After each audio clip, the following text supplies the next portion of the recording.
Shall we begin? What's going on, guys? Pixelated, back at it again with another review. Today, it is the Christmas Yeezy review. That's right, we're reviewing all three colorways. I know it's a little late, but we're here, ain't we? Today, we're reviewing the red, green, and copper Yeezys in the predominantly black colorway. The release date of these was November 3rd, dubbed the Black Friday Yeezys. Although they were released on Wednesday, I can understand why they would call that because I'm sure the repercussion of L's were felt until the following Friday. We're going in order from my least favorite colorway to my most favorite colorway. Now, I can't remember the stock on these, but I feel like I can safely say there were at least 5,000 pairs of each colorway on the big Adidas sites such as the US. Feel free to correct me if I'm wrong in the comments. Just go all out if you're offended that I didn't know the stock numbers. Like, hit me with your deepest "you don't math" insults. Just lash out to your heart's desire. Once again, a step in the right direction as they upped the stock from previous releases, and having three colorways forced you to choose one of the three and allowing personal taste to choose regardless of resale. It also added a little variety to the mix, allowing customers to look forward to more than just one colorway of a sneaker on a single release day. The first colorway is the green colorway. As you can see, the stripe is more of a faded green. It seems that Kanye and Adidas brought his military and natural earthy tones prominently seen in his fashion line to the sneakers. The shoe is predominantly black, just like the rest of the shoes, and if you've seen my black-white Oreo V2 review, you should 90% know what to expect, as it is basically the same shoe but with a green stripe, and green prime knit weaved underneath the black. Now, I've been trying to avoid the color olive like the plague, mainly because I'm obviously not a big fan of olive. Plus, I see way too much of it in the fall, so I feel like a sheep anytime I put on my olive joggers or t-shirt, or both at the same time and followed the herd. Another reason it's my least favorite colorway is because I like a lot of sand and orange tones lately, and olive is just too stark of a contrast against those colors. Of course, we have the black translucent midsole with the boost visible, the midsole giving it a green tint.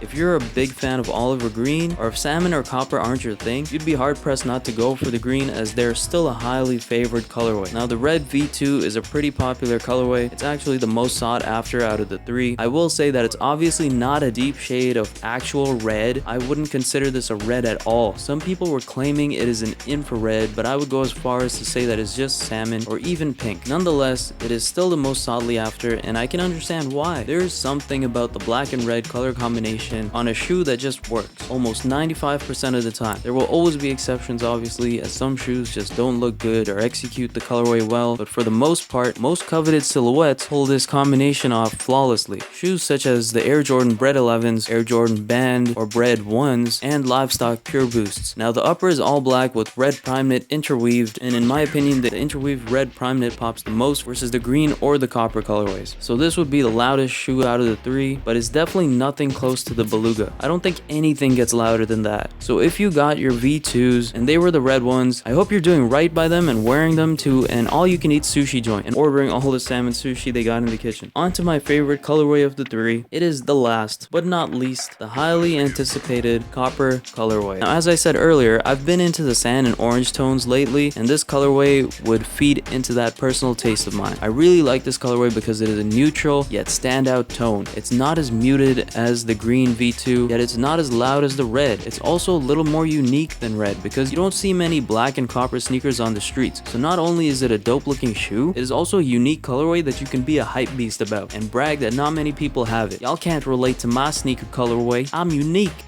Yeah, I don't know what that was. It also has a skin tone vibe to it. For some reason, when I first got them, I couldn't stop thinking about like matte makeup or foundation or whatever it is you girls powder on your face, because that's what the tone reminded me of. And it bothered me a little because you don't want to think of your favorite pair as one that resembles cosmetic products. However, eventually I was able to look past this crisis and move on to consider these beauties as more than that. The copper prime knit weaves through the black prime knit as with the rest of the shoes. Probably my favorite part of these shoes is the fact that the interwoven prime knit comes through the black prime knit subtly to show off the swirly pattern. As for sizing, I've heard a ton of stories about how the V2s fit super tight. Many people went and recommended to go half a size up in the Beluga V2s, which were the original release, and before these came out, there was a rumor going around that these were even tighter than the Belugas. So people were recommending going half a size up from your half a size up, which is obviously a full size up, and they could have saved a lot of time just by saying that. In my opinion, this is a bunch of hoopla, because I went went true to size on the Beluga V2s as well as these, and I'm just fine. I will say I was a little worried when I first tried on the Beluga V2s. My toes felt like they were gonna break. The toe box was that tight, but after walking in them for a mere 5 minutes and pushing my toes against the roof of the toe box, the prime knit actually broke in and loosened up. Now they're a perfect fit. It doesn't feel too tight or have that snug feel where you're borderline fitting in them. It actually feels very comfortable and perfect. Some people like to take the insole out, but I don't really find it necessary. Take that as you will. Some people claim religiously that you have to go half a size up, but I'd recommend true to size as they do stretch over time. If you're wondering what that bag is you see carrying the V2s, it is a private label shoe bag. They're a company that sells various bags catered towards carrying shoes comfortably and traveling with them. If you've tried packing shoes in a regular bag or in your backpack, you know just how difficult and annoying it is to carry those around with you, and just how much space they take up, preventing you from carrying other necessities like toilet paper. Bags are just not made with shoe placement in mind. Private Label does just the opposite. The boxy design allows you to comfortably place shoes however you desire without smushing them together or against other things. This particular model allows you to carry 4 pairs. There are also a slew of pockets and zipper sections where you can carry other things such as extra laces, cleaning solution, cleaning wipes, and any other sneaker paraphernalia. You can also put in things not sneaker related in there if need be. The zippers have Private Label branded on them, and there is a super cool hang tag on the front pocket zipper, reminiscent of the hang tag on an Alpha Bomber, which I think is a nice touch because that's one of my favorite parts of the Alpha Bomber jacket. Onto my outfit for the day. I'm wearing Reebok tights. As you can see, my shorts aren't any special brand. I'm not